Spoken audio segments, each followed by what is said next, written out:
Novel لکھنا ہر کس و ناقص کے بات کی بات نہیں۔ اس فن کے حاصل کرنے کے لیے تعلیم کے علاوہ فہم سلیم بہت ضروری ہے۔ یہ درست ہے کہ ناول کا شمار تفریحی لٹریچر میں ہوتا ہے، لیکن اسے بیکار سمجھنا غلطی ہے۔ مگر اس حقیقت سے بھی انکار نہیں کیا جا سکتا کہ موجودہ دور میں ناول لکھنے والوں میں یہ رجحان عام طور پر پایا جاتا ہے کہ ناول بلا مقصد ہو۔ بلا مقصد کہنے سے مطلب یہ ہے کہ ناول کا قوم کے تہذیبی اور سیاسی مسائل سے کوئی واسطہ نہ ہو۔ یہ نظریہ یا یہ رجحان یا انداز فکر مغرب کے عام ناولوں میں کثرت سے پایا جاتا ہے، یعنی صاحب جو کہے وہ سند ہے۔ میں اسے احساس کمتری سمجھتا ہوں۔ اگر چشم بصیرت سے کام لیا جائے تو ناول سے معاشرے کی اصلاح کا کام بھی لیا جا سکتا ہے۔ رومان کا لطف بھی حاصل ہو جائے اور کہنے کی بات بھی کہہ دی جائے، یعنی عام کے عام اور گٹھلیوں کے دام۔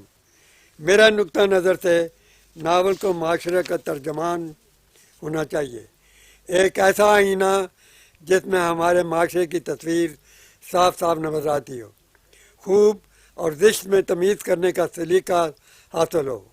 وہی لوگ بیکار سمجھتے ہیں جن کا ضمیر قومی احساس سے تہی ہوتا ہے۔ قوموں پر مختلف قسم کے دور آتے ہیں، کبھی ان کے عروج کا زمانہ ہوتا ہے، کبھی پستی اور تنزل کا۔ عروج کے دور میں انفرادی حالت اطمینان بخش ہوتی ہے، معاشرہ کی اخلاقی، سماجی، اقتصادی، معاشی، تمدنی حالت نکتہ چین کے حد ملامت سے محفوظ ہوتی ہے۔ ناول کو دلچسپ اور مؤثر بنانے کے لیے اس میں رومان ہونا لازمی ہوتا ہے، کیونکہ وہ لٹریچر جسے ہم رومانوی ادب کہتے ہیں، رومان اس کی جان ہوتی ہے۔ اس دور کے ناول نویس کے مد نظر رومان کے ساتھ ایک مقصد بھی ہوتا ہے، یعنی وہ اپنے زمانے کے تمدن، تہذیب، معاشرت، روایات اور اعتقادات آنے والوں کی رہنمائی کے لیے اس اسلوب سے پیش کرنے کا کہ تفریح بھی ہو جائے، ادب اور ملک و ملت کی خدمت بھی ہو جائے۔ گو اس قسم کی کوشش ناول کے رنگ میں کئی اہل قلم نے کی ہے، لیکن پنڈت رتن ناتھ سرشار جھانی کا افسانہ اعداد اس میں ایک منفرد حیثیت رکھتا ہے۔ پھر ہم ایک اور دور سے دو چار ہوتے ہیں، جیسے ہمارا آج کا دور۔ کام روح بتنزل ہے، ادیب کا مزاج بھی اس سے متاثر نظر آتا ہے۔ اس کی تخلیق یا ناول اس کی ذہنی پامالی کو ظاہر کرتا ہے، اس کی وسعت نگاہ محدود ہے، اس کے شعور میں پختگی اور فکر میں بلندی کا فقدان ہے۔ قوت مشاہدہ جس قوت سے تخلیق کو نمو حاصل ہوتا ہے بہت پست ہوتی ہے۔ اس کی تحریر دلکشی اور پختگی سے خالی نظر آتی ہے۔ راہ انسپیریشن تو اس نعمت سے بالکل محروم معلوم ہوتا ہے۔ اس کے ناول کی فضا، پلاٹ کا تانا بانا، ماحول کی ذہنی پریشانی اور شعور کی ناصبوری اور اخلاقی تنزل کا ترجمان نظر آئے گا۔ تعلیم بھی ہو، بالغ نظری یا وسعت نگاہ بھی ہو، شعوری بیداری بھی ہو، وسیع مشاہدہ اور اخلاقی اقدار بلند ہوں، دنیا کا کوئی تجربہ بھی ہو اور اسلوب بیان پر قدرت ہو، تو ناول قبول عام کی سند حاصل کر لے گا۔ اگر یہ چیزیں میسر نہیں تو سرے سے ناول لکھنا ہی اپنا اور دوسروں کا فقط ظاہر کرنے کے مترادف ہوگا۔ کچھ روز ہوئے میں نے ادب، تنقید اور ناول کے عنوان سے کسی پاکستانی دانشور کا مضمون دیکھا تھا۔ صاحب مضمون کی ترتیب سے معلوم ہوتا ہے کہ آپ بقلم خود کاروان ادب کے میر کارواں بھی ہیں، نقاد بھی ہیں، استاد بھی ہیں اور ناول نویس بھی ہیں، اور سب سے زیادہ یہ کہ اپنے ناولوں کے خود ہی ثناگار اور مداح خوان بھی ہیں۔ ان کا ارشاد ہے کہ ادبی صلاحیتوں کو فروغ دینے کے لیے تنقیدی شعور ضروری ہے۔ جس ناول نویس میں یہ صفت نہ ہو وہ تو ان کا ناول پڑھتے ہیں، نہ ہی اسے ناول نویسوں کے زمرے میں شمار کرتے ہیں، یعنی خود کودا کرو، خود گلے کودا۔ سوال یہ ہے کہ پہلے کسی چیز کا وجود ہونا لازمی ہے یا وجود سے پہلے ہی اس کے حضور قبا پر لیدے ضروری ہے؟ یہ تو وہی بات ہوئی کہ کمار ہمیشہ اپنے بھانڈے کی تعریف کرتا ہے، اس کے ٹیڑھا میرا ہونے سے کوئی سروکار نہیں۔ میرے خیال میں ادب اس قسم کی خود سرائی یا خود فریبی کی نہ تو اجازت دیتا ہے نہ اسے گوارا کر سکتا ہے۔ ہاں، اس سے انکار نہیں کہ فن تنقید ادب کے لیے وہی کام دیتا ہے جو کھرے کھوٹے سونے کے پرکھنے کے لیے کسوٹی سے کام لیا جاتا ہے، بشرطے کہ نقاد خود ساختہ نقاد نہ ہو، بلکہ فنی نقد و نظر کا سے وسیع مطالعہ ہو، خود ادب سے دلچسپی ہو۔ اگر یہ کلیہ تسلیم کر لیا جائے کہ ناول نویس کا نقاد ہونا ضروری ہے، تو پھر یہ بھی ماننا پڑے گا کہ ہر نقاد کا ناول نویس ہونا بھی لازمی ہے۔ ایک شاعر اور ناول نویس میں جو فرق ہے، اس کا سمجھنا کوئی مشکل نہیں۔ شاعر کو ایک خاص وقت تک قدم قدم پر استاد کی رہنمائی کی ضرورت ہوتی ہے، کیونکہ شاعری ایک ایسا فن ہے جو استاد کی راہبری کے بغیر کچھ کم ہی حاصل ہوتا ہے، لیکن ناول لکھنے والا اس کلیہ سے آزاد ہے۔ نثر کو بطور فن حاصل کرنے کے لیے کسی استاد کی ضرورت کچھ کم ہی پڑتی ہے۔ ناول اور افسانہ لکھنے کے لیے کسی استاد کے سامنے دانوئے شاگردی طے کرنے کی ضرورت نہیں ہوتی۔ کامیابی اور حسن قبولیت کا راز مشاہدہ، مطالعہ، تجربہ اور تحقیق میں مضمر ہے۔ یہ کہنا کہ ناول نویس جب تک تنقید نگاری کے فن سے واقف نہیں، ناول نویس تسلیم نہیں کیا جا سکتا، بدون کی لینا ہے۔ ناول نویسی کے فن کا نقاد کے فن سے کوئی واسطہ نہیں۔ جس سے شاعر وہی ہوتا ہے جو تلمیذ الرحمن ہو، اور اسی طرح مقبول وہی ناول ہوتا ہے جس کی بنیاد انسپریشن پر ہو۔ انسپریشن شاعر کو بھی ہوتا ہے اور ناول لکھنے والے کو بھی۔ رہا یہ کہ انسپریشن کیا ہے، تو آپ اسے بھی ایک قسم کا الہام یا ایک اضطراری کیفیت سمجھیے۔ یہ چیز وقت کی قیود سے آزاد ہوتی ہے۔ یہ الہامی یا اضطراری کیفیت اتنی زبردست ہوتی ہے کہ دل و دماغ اس سے متاثر ہوئے بغیر نہیں رہتا، اسے قبول ہی کرنا پڑتا ہے۔ یہ ایک ایسا اصرار ہے جو بجلی کے کودنے کی طرح ہمارے شعور کو بیدار کر دیتا ہے۔ اس وقت ہمارے قلم سے جو کچھ نکلتا ہے وہ اس انسپریشن یا اس اضطراری کیفیت اور شعور کی بیداری کی ایک ایسی خوبصورت تصویر ہوتی ہے جو کسی کاوش کے بغیر پڑھنے والے کے دل کی دنیا آباد کر دیتی ہے۔ کیونکہ یہ لفظی تصویر ہمارے اپنے جذبات، احساسات، تفکرات اور خیالات کی ترجمانی کرتی ہے۔ ہم مصنف کو عوامی ادب کا نقیب اور علم بردار تسلیم کر لیتے ہیں۔ ناول وہی مقبول ہوتا ہے جو عوام کے جذبات اور احساسات کا ترجمان ہو۔ جس طرح شاعری کا مرض ایک عرصہ سیام ہو رہا ہے، اسی طرح کچھ روز سے ناول نویسی کے شوق نے بھی ہانگ کانگ فلو کی صورت اختیار کر لی ہے۔ اس مرض میں کچھ دسترانے پاکستان بھی مبتلا نظر آتی ہیں، اور ایک خاص فرقہ قوم کی بیٹیوں کو جلب زر کے شوق میں مبتلا کر رہا ہے۔ آج ناول زیادہ تر شہرت اور نام کے لکھا جاتا ہے۔ جب چاہا دو چار ناولوں کے ورق الٹ پلٹ کر کچھ ادھر ادھر سے اڑا کر ایک الٹا سیدھا پلاٹ بنا لیا۔ پھر وہی بات ہوتی ہے کہ چل میرے خامہ بسم اللہ، 15-20 روز میں 400-500 صفحات کا ناول تیار ہو جاتا ہے۔ آج کے دور کا یہی آئین ہے۔ یہ روش ادب اور ادبی اقدار کے لیے مہلک ہے۔ وہ ادب جسے ہم افسانوی ادب یا رومانوی ادب یا ناول کہتے ہیں، عقل کے بخیے ادھیڑنے سے پیدا نہیں ہوتا، بلکہ اس کا وجود انسپریشن یعنی استاری کیفیت سے پیدا ہوتا ہے۔ یہ ایک جذبہ ہوتا ہے جو مری بھی ہوتا ہے اور غیر مری بھی۔ اگر ناول کسی مری جذبہ تاریخ سے لکھا گیا ہے تو ناول کا مزاج عام بازاری ہوگا۔ اس کی تاریخ کسی غیر مری جذبہ کی وجہ سے ہوئی ہے تو ناول دلچسپی کے علاوہ اور خوبیوں کا حامل ہوگا۔ یہ انسپریشن یا اضطراری کیفیت غیر مرئی جذبہ کوشش سوچ و فکر سے پیدا نہیں کیا جا سکتا. یہ کوشش سوچ اور فکر سے آزاد ہوتا ہے. یہ قسم کا روحانی اثر یا ایک لطیف غیر مرئی جذبہ ہوتا ہے جو کسی واقعہ، کسی گداز کرنے والی کیفیت یا کبھی گیت، شعر یا نغمہ کا اثر ہوتا ہے جو دل و دماغ پر وارد ہوتا ہے اور قلم میں سے الفاظ کا جامہ پہنا دیتی ہے. پھر وہی دل سے جو بات نکلتی ہے اثر رکھتی ہے. جب ناول کا ذکر آئے گا تو مصنف کے کریکٹر اور زندگی کے ماحول کو بھی ہم نظر انداز نہیں کر سکتے.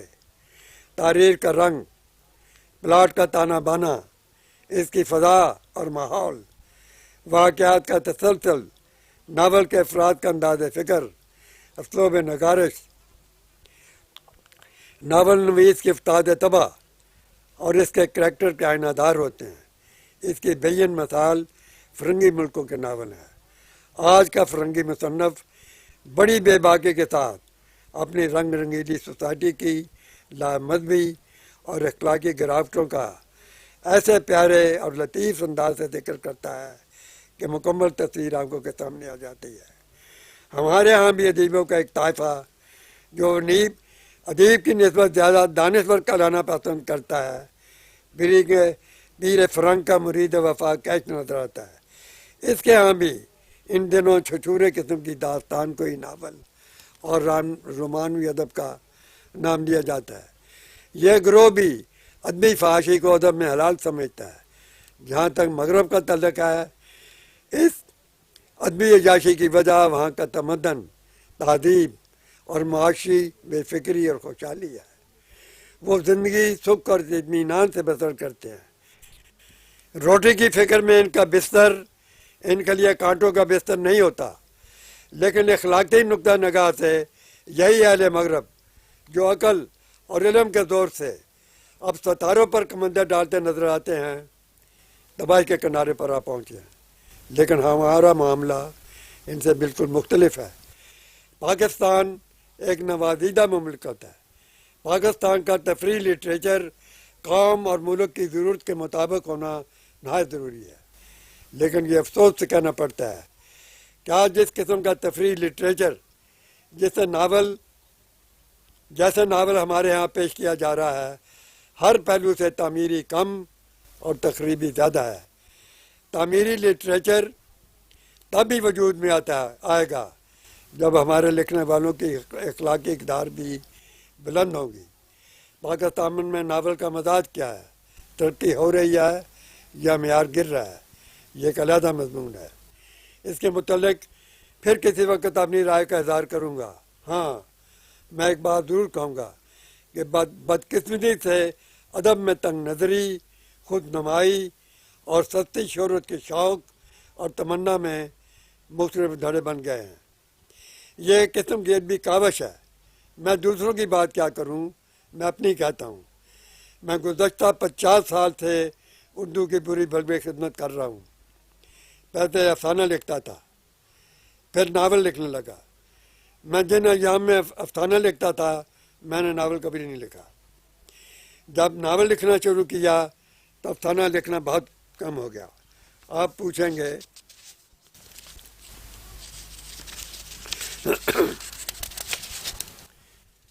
میں ناول نویس کیسے بن گیا؟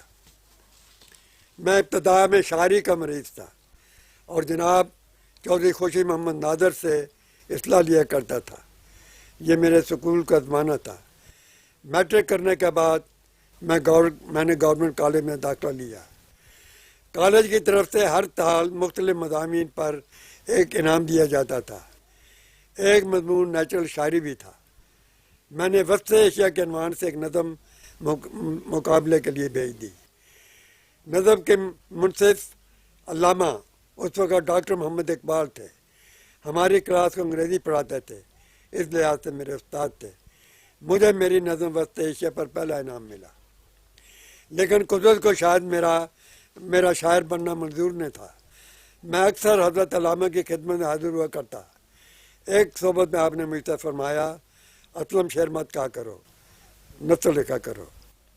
سچ ہے، دل سے جو بات نکلتی ہے اثر رکھتی ہے۔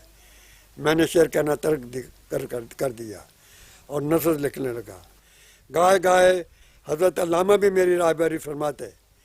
میں نے مرزا جی کے نام سے کتاب لکھی جس پر سارے ملک ہندو پرست نے خوفناک طور پر غوغارائی شروع کر دی۔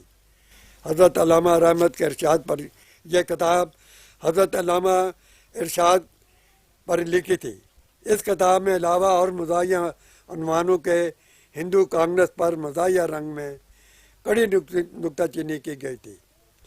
ہندو پریس کی مسلسل غوغا آرائی سے متاثر ہو کر حکومت کو بھی نوٹس لینا پڑا۔ حکومت کے لحاظ سے مرزا جی کا انگریزی میں ترجمہ کرایا گیا۔ اس وقت حکومت پنجاب کے چیف سیکرٹری مسٹر گاربٹ تھے۔ مرزا جی کو مزاحیہ کتاب گاربٹ تھے۔ انہوں نے حکم دیا کہ مرزا جی کا انگریزی میں ترجمہ کیا جائے۔ ترجمہ ہونے کے بعد مسٹر گاربٹ نے مرزا جی کو مزاحیہ کتاب قرار دے کر میرے خلاف کسی قسم کی تادیبی کارروائی ضروری نہ سمجھی۔ خیر یہ تو ایک جملہ مترجہ تھا۔ آمدم برسر مطلب ایک روز علامہ اقبال رحمت میرے والد سے ملنے تشریف لائے۔ باتوں باتوں میں میرے والد نے حضرت علامہ سے میری شکایت کی کہ اسلم افسانے لکھ کر وقت ضائع کرتا ہے۔ حضرت علامہ نے مسکرا کر فرمایا اگر مقصد ہے لکھا جائے تو برا نہیں۔ پھر کچھ وقت کے بعد مجھ سے ارشاد ہوا اسلم جو کچھ لکھو قومی نقطہ نگاہ سے لکھو۔ بس اس دن سے میرے لیے کھلی چھٹی تھی۔ آخر وہ وقت بھی آیا کہ یونیورسٹی پنجاب کی طرف سے مجھے میری کتاب تفسیر حیات پر جو میرے 40 افسانوں کا مجموعہ ہے پہلا انعام ملا۔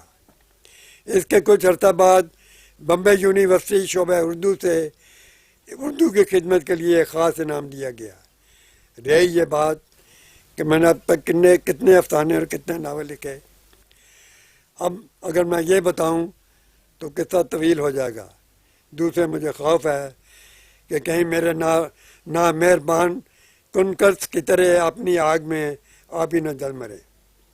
میں نے جتنے بھی ناول لکھے ہیں اپنے محترم استاد حضرت علامہ اقبال رحمت کے ارشاد کے مطابق قومی نقطہ نظر سے لکھے ہیں۔ اللہ تعالیٰ نے ان کو ناولوں کو جو مقبولیت عطا کی ہے وہ سب پر رہ جائیں۔ ایک لطیفہ سن لیں۔ کچھ عرصہ ہوا پروفیسر وقار عظیم صاحب ایم اے نے جو کلمہ خود نقاد بھی کہلاتے ہیں افسانے کے 25 سال پر ایک طویل مضمون لکھا تھا۔ پروفیسر ناب نے اس مضمون میں ایسے افسانوں نگاروں کا ذکر بھی روا رکھا جنہیں بقول شخص سے ابھی قلم پڑھنا ہی لکھا تھا۔ حالانکہ میں یونیورسٹی سے افسانہ نویسی کے لیے پہلا انعام حاصل کر چکا تھا، اس تمام مضمون میں میرا نام لینا بھی آپ کو گوارا نہ ہوا۔ مگر پروفیسر صاحب کو اچھی طرح معلوم تھا۔ علاوہ اس وقت میرے افسانوں کے 12-14 مجموعے شائع ہو چکے تھے اور جیسا کہ کہہ چکا ہوں یونیورسٹی پہلا انعام پا چکا تھا، لیکن اس ادبی کافری کا سلسلہ یہاں ختم نہیں ہوتا۔ انہی ایام میں کراچی میں حضرت قبلہ ڈاکٹر محمد حسن فاروقی صاحب میں PhD نے جو عالم فاضل اور نقاد ہونے کے علاوہ نہ صرف ناول نویس بھی بلکہ ناول نویسی کے آسمان پر لاہوتی مقام رکھنے کا دعویٰ دار ہیں،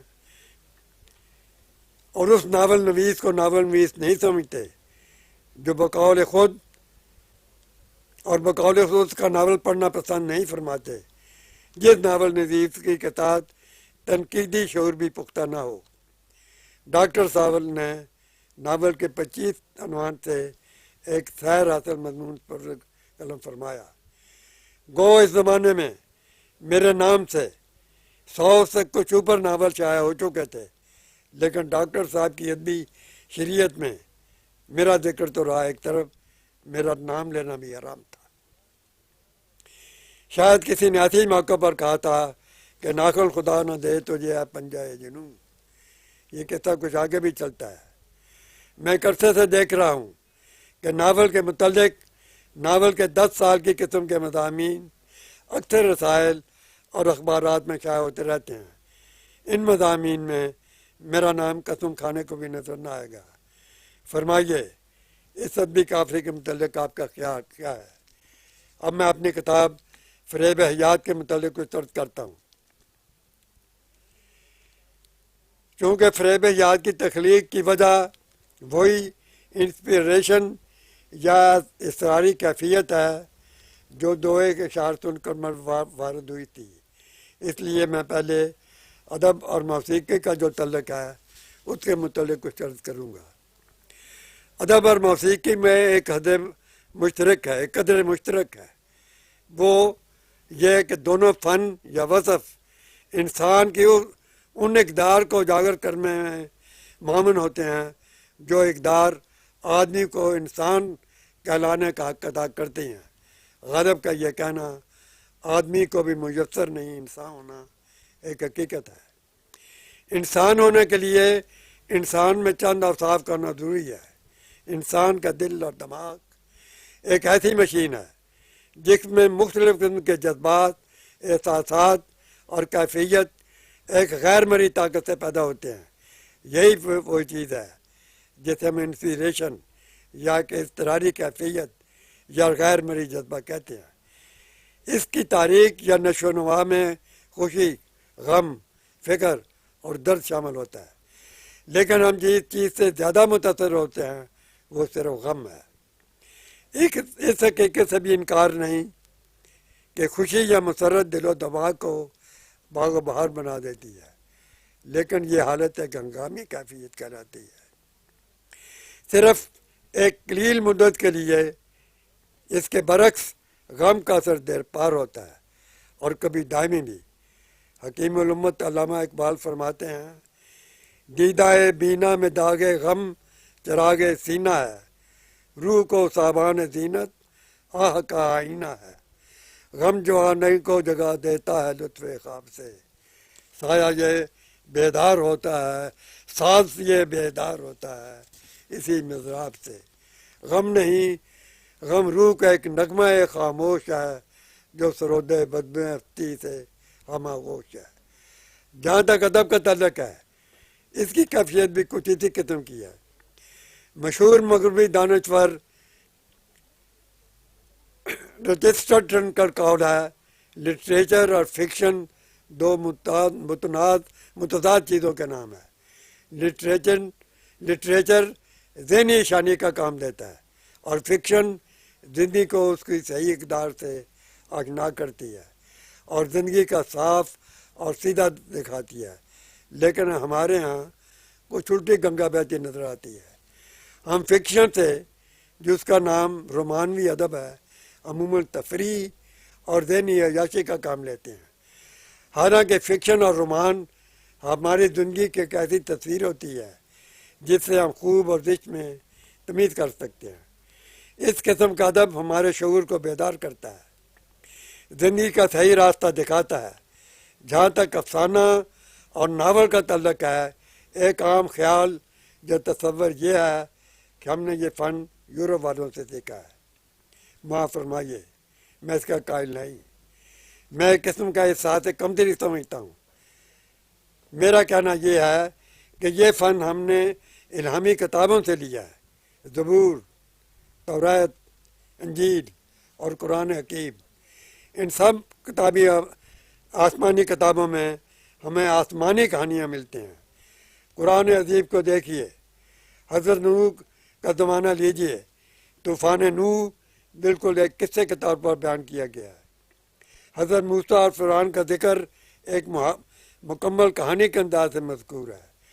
حضرت سلیمان اور ملکہ سبا کی ملاقات کا انداز بالکل ایک کہانی کا انداز ہے. حضرت یوسف اور زلیخا کے قصے کو خود اللہ تعالیٰ نے آسن قصہ فرمایا ہے. یہ آسمانی قصہ بھی پوری تفصیل کے ساتھ اللہ تبارک تعالیٰ نے اپنے حبیب سرور دو عالم حضرت محمد رسول اللہ علیہ وسلم کو قرآن میں سنایا ہے۔ یہ سب الہامی قصے اس بات کی کھلی دلیل ہیں کہ انسان یہ فن الہامی کتابوں سے حاصل کیا ہے۔ ہاں، اس حقیقت سے انکار نہیں کیا جا سکتا کہ دانشوران مغرب نے اس صنف کو فن برائے فن یا ادب برائے ادب کی حیثیت دی ہے، جس میں سبق آموزی بالکل مفقود ہے۔ تو میں عرض کر رہا تھا کہ ادب اور موسیقی میں بھی ایک تعلق ہے، خصوصیت سے فکشن اور راگ میں گو تاثری اقدار دونوں کے ایک دوسرے سے الگ ہیں۔ جہاں تک فکشن یا رومانوی ادب کا تعلق ہے، اگر رومان یعنی ناول لکھنے والے کو شعر و نغمہ سے بھی کچھ دلچسپی ہو تو کلام کی تاثیر یا گانے والی کی آواز کا جادو انسپریشن یا استعاراری کیفیت خود بخود پیدا کر دیتا ہے، جسے دل و دماغ فوراً متاثر ہوتا ہے۔ رومان کی داغ بیل دل و دماغ کی گہرائیوں میں پڑتی ہے۔ لکھنے کا شعور اور سلیقہ ہو تو لکھنے والا رومان کے ایک دل کی دنیا پیدا کر دیتا ہے۔ میں اوروں کے متعلق کچھ نہیں کہہ سکتا، میں نے اکثر افسانے اور ناول کچھ ایسی قسم کی کیفیت سے متاثر ہو کر لکھے ہیں۔ یہی بات کہ تحریر میں اثر کیسے پیدا ہوتا ہے، اس کا سیدھا سا جواب یہ ہے کہ کوئی ادیب اگر درد سے آشنا ہو تو اس کا دماغ بھی اس سے متاثر ہوگا۔ جب دماغ متاثر ہوگا تو قلم انہی خیالات کی ترجمانی کرے گا، جس طرح موسیقی کی تعریف یہ ہے کہ وہ سننے والے کے دل کو گداز کر دے۔ اسی طرح رومانوی لٹریچر کا اثر بھی دیر پا ہوگا، جس میں غم اور درد کی جھلک یا کیفیت نمایاں ہوگی۔ موسیقی کے نقطۂ نظر سے ایک عام آدمی کو جو چیز متاثر کرتی ہے وہ لے اور گانے والے کی آواز کا جادو ہوتا ہے۔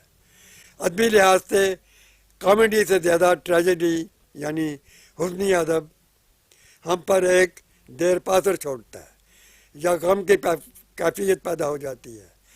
اس عالم رنگ و بو میں قدرت نے انسان کی دلچسپی کے لیے ایک چیز پیدا کی ہے جو آوازوں کے زیر و بم سے پیدا ہوتی ہے۔ آپ اسے ہم نوائی کہہ سکتے ہیں۔ اشجار کے پتے جب ہلتے ہیں تو ایسا معلوم ہوتا ہے کہ فطرت سر اور تال کے ساتھ تالیاں بجا رہی ہے۔ چھوٹے چھوٹے پودوں کو جب ہوا جھولا جھلاتی ہے، جن کے ہلنے سے حرکت کے آنے سے ایک پیاری سی سرسراہٹ پیدا ہو جاتی ہے۔ اس سرسراہٹ میں خوش آہنگی کی حسین کیفیت نمودار ہوتی ہے۔ چشمے کی مست اور نرم روانیوں میں ساز قدرت کی پیاری آواز سنائی دیتی ہے۔ شاعر مشرق نے کیا خوب کہا ہے، حسن ازل کی پیدا ہر چیز میں جھلک ہے، انسان میں وہ سکون ہے، غنچے میں وہ چٹک ہے۔ جب کوئی ادیب اپنے جادو جگانے والے قلم سے کسی کیفیت یا جذبہ کو الفاظ کا جامہ پہناتا ہے تو اس کی سریر خامہ اپنے دامن میں درد اور سوز لیے ہوتی ہے جو دل کو گداز کرتی ہے۔ پروفیسر ڈائیڈر کا کہنا ہے، اگر تحریر کے فن اور اسلوب سے بہر انداز ہو تو لکھنے کا اسلوب ایسا اختیار کرو جو پڑھنے والے کو مسحور کر دے اور وہ اس سے کچھ حاصل بھی کرے، ورنہ لکھنے کا خیال چھوڑ دو۔ اور دوسروں کا وقت ضائع کرنا ایک ایسا جرم ہے جو کبھی نہ کبھی دنیا میں سختی سے محاسبہ ہوتا ہے۔ اس بحث سے مجھے یہ بتانا ہے کہ لٹریچر یعنی افسانوی ادب مگر شعر اور نغمہ کی کیفیت شامل ہو تو اس قسم کا لٹریچر مصنف کے دل کی آواز سمجھا جاتا ہے اور قبولیت اس کے قدم چومتی ہے۔ زیر نظر ناول فیروزہ کا پلاٹ بھی کچھ ایسا ہی کیفیت کا عمل ہے۔ ساون رت تھی، ساون رات کا وقت تھا، بجلیاں کونتی تھی، بادل گرجتے تھے، میں اپنے تفکرات کی دنیا میں کھویا ہوا تھا۔ چونکہ نیند مجھ سے تعاون نہیں کر رہی تھی، میں نے وقت کاٹنے کو ٹیپ ریکارڈر کھول رکھا تھا۔ جب تفکرات کا دریا معاوضہ ہو تو پاس کی آواز بھی کچھ کم ہی کانوں کو متاثر کرتی ہے، لیکن کسی پرسوز آواز کا جادو بے اثر نہیں رہتا۔ مختلف گانے ہو رہے تھے، اچانک ایک پرسوز آواز نے مجھے اپنی طرف متوجہ کر لیا۔ اپنا یہ حال کہ جی ہار چکے، لٹ بھی چکے، اور محبت وہی انداز پرانے مانگے۔ یہی دل تھا کہ ترستا تھا مراسم کے لیے، اب وہی ترک تعلق کے بہانے مانگے۔ کچھ روز ہوئے، پاک و ہند کی مشہور مغنیہ اقبال نے یہ غزل ریڈیو پر گائی تھی اور میں نے ٹیپ کر لی تھی۔ اچانک بجلی کی کرنٹ بند ہو گئی، لیکن اقبال بانو کی آواز میرے کانوں میں جادو دکھا رہی تھی۔ پھر روشنی ہوئی اور وہ دل کا شباز پھر سنانے لگی، مگر میں صرف ایک ہی بول سن سکا، یعنی دل و بے مہر کے رونے کے بہانے مانگے۔ گانا بند ہو گیا۔ ایک رات کا وقت اور موسم ہیجان خیز، پھر کلام کی تاثیر اور آواز کا جادو، ساری فضا اداس محسوس ہو رہی تھی۔ دونوں شعر اپنا یہ حال کہ جی ہار چکے، لٹ بھی چکے، اور محبت وہی انداز پرانے مانگے۔ یہی دل تھا کہ ترستا تھا مراسم کے لیے، اب وہی ترک تعلق کے بہانے مانگے۔ کسی حرمہ نصیب کی مایوسیوں اور ناشکیبائیوں کی دلخراش داستان اپنے دامن میں یہ اشعار چھپائے ہوئے تھے۔ اقبال بیگم کی آواز نے جادو جگا رکھا تھا۔ یہ ایک عام بات ہے کہ جو شخص خود مغموم اور پریشان ہو وہ ساری دنیا کو بھی مغموم ہی دیکھنا چاہتا ہے۔ میرا خیال ہے جس شخص کا دل دردناک نہ ہو وہ دوسرے کے لیے بھی کبھی باعث رحمت ہو سکتا ہے۔ کسی دانشور کا قول ہے کہ جو دوسروں کے شریک غم ہونے سے گریز کرتے ہیں یا ان کا دل ہمدردی کے جذبات سے خالی ہوتا ہے وہ انسان کہلانے کی بھی مستحق نہیں۔ قدرت کا تقاضا بھی یہی ہے کہ اگر تم خود دوسروں کو بھی خوش ہونے کا موقع دو تو خیر، ایک کلام کا اثر، دوسرے گانے والی کی آواز کا جادو، اور ایک بھولے بسرے واقعہ کا تصور مجھ پر ایک اضطراری کیفیت طاری ہو گئی اور دماغ میں ایک پلاٹ کے نقوش ابھر آئے۔ چونکہ میرا دل ایک تازہ صدمہ کی چوٹ کھائے ہوئے تھا، آپ مجھ سے کسی رنگین ناول کی توقع نہ رکھیں۔ فریب حیات کی داستان دلچسپ انشاءاللہ ہوگی، لیکن پلاٹ کی دلکشیوں کے دامن میں کسی فلک کے ستائے ہوئے کی آہیں، کسی مظلوم کے آنسو اور سسکیاں بھی پوشیدہ ہوں گی۔ ان آہوں اور آنسوؤں میں آپ کو آج کے معاشرے کی کچھ ایسی جھلکیاں اور شکیبائیاں نظر آئیں گی جو حیا کا دامن تار تار کر دے۔ شاید آپ ناول کے قصہ کو شوق اور دلچسپی سے پڑھیں گے، لیکن آپ کا دل و بے مہر کے رونے کے بہانے